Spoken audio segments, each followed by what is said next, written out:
یہ انڈونیشیا کے ایک ساحلی گاؤں کی کہانی ہے۔ سپہر کے 3:30 کا وقت تھا۔ اچانک ہی بادلوں نے آسمان کو اپنی دبیس چادر میں چھپا لیا۔ چند لمحوں میں زمین روشنی سے خالی ہو گئی۔ اندھیرے کی سیاہی کے ساتھ ساتھ تیز ہوائیں چلنے لگیں۔ درختوں کے پتے تو کیا، ٹہنیاں تک ٹوٹنے لگیں۔ بجلی کے کھمبے اور بڑے بڑے ٹاور ان تیز ہواؤں کی تاب نہ لا سکے اور خس و خشاک کی طرح ادھر ادھر بکھر گئے۔ کچے مکانوں کی چھتیں ہلنے لگیں اور خوف کے مارے لوگوں کے حواس گم ہونے لگے۔ اسی گاؤں میں علی اور عالیہ نامی 2 بہن بھائی رہتے تھے۔ علی کی عمر 16 سال اور عالیہ 14 سال کی تھی۔ ان کے والدین ماہی گیری یعنی کہ مچھلی پکڑنے کے پیشے سے وابستہ تھے اور 7 ماہ پہلے ایک سمندری طوفان میں دونوں کا انتقال ہو چکا تھا۔ والدین کی وفات کے بعد گاؤں کے لوگوں نے ان کے ساتھ بہت برا سلوک کیا۔ مچھلی کے ٹھیکیدار نے ان کے والدین کی کشتی اپنے قبضے میں لے لی۔ ان کے چچا نے گھر کا قیمتی سامان ہتھیا لیا اور آج اس نے علی اور عالیہ کو ان کے گھر سے نکال کر قتل کرنے کا منصوبہ بنا لیا تھا۔ ہوا کے طوفان کے وقت علی اور عالیہ سمندر کے کنارے خوراک کی تلاش میں مارے مارے پھر رہے تھے۔ طوفان کی وجہ سے چند مچھلیاں پانی کی لہروں کے ساتھ ریت پر آ گئیں اور دونوں نے ان کو اٹھا کر گھر کی راہ لی۔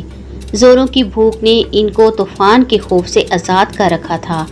دونوں نے سیر ہو کر مچھلیوں سے اپنی بھوک مٹائی تو اس وقت تک طوفان کا زور ٹوٹ چکا تھا۔ اب رات کے 9 بجے کا وقت تھا۔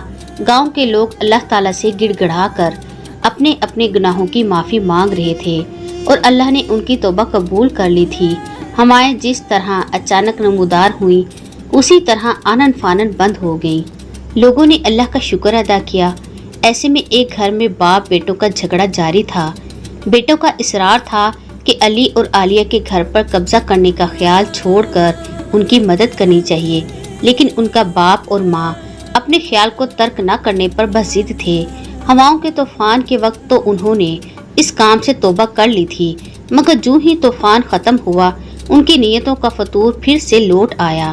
انہوں نے اپنے تینوں بیٹوں کو ایک کمرے میں بند کر دیا تاکہ وہ ان کے منصوبے میں حائل نہ ہو سکیں۔ چچا اور چچی کا پروگرام تھا کہ رات 12 بجے کے قریب علی اور عالیہ کو رسیوں سے باندھ کر سمندر میں پھینک دیں گے۔ لوگوں کو بتایا جائے گا کہ دونوں بہن بھائی شہر بھاگ گئے ہیں۔ مچھلی کھانے کے بعد علی اور عالیہ پر گہری نیند طاری ہو گئی۔ انہیں وقت گزرنے کا کوئی احساس نہ تھا۔ رات کے 12 بجے 2 سائے چپکے سے ان کے گھر میں داخل ہوئے۔ انہوں نے رومال سنگھا کر دونوں کو بے ہوش کیا اور ایک ریڑھی میں لٹا کر سمندر کی راہ لی۔ دونوں بہن بھائی آنے والے خطرے سے بے نیاز بے ہوشی میں پڑے تھے۔ سمندر قریب آ گیا تھا۔ دونوں سائے جو ان کے چچا اور چچی تھے، انہوں نے علی اور عالیہ کو اپنی ریڑھی سے نیچے اتارا اور کاندھوں پر اٹھا کر سمندر میں داخل ہو گئے۔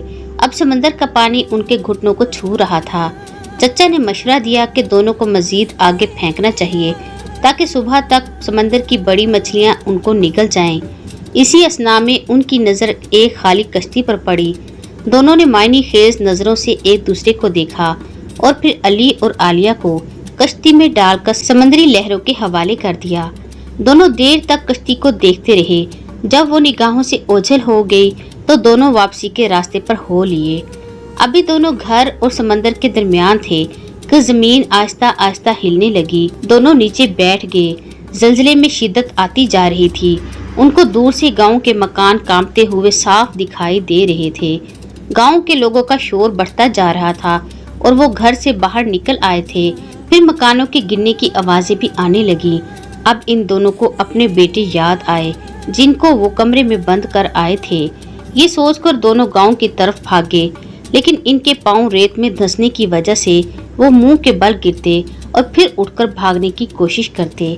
ان کے گاؤں پہنچنے تک زلزلہ رک گیا تھا اور لوگ اپنے اپنے گھروں کا قیمتی سامان نکالنے میں مصروف تھے۔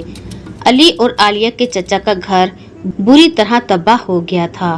گھر کی بنیادیں تک باہر آ گئی تھیں اور مال و اسباب مٹی میں مل کر مٹی بن چکا تھا۔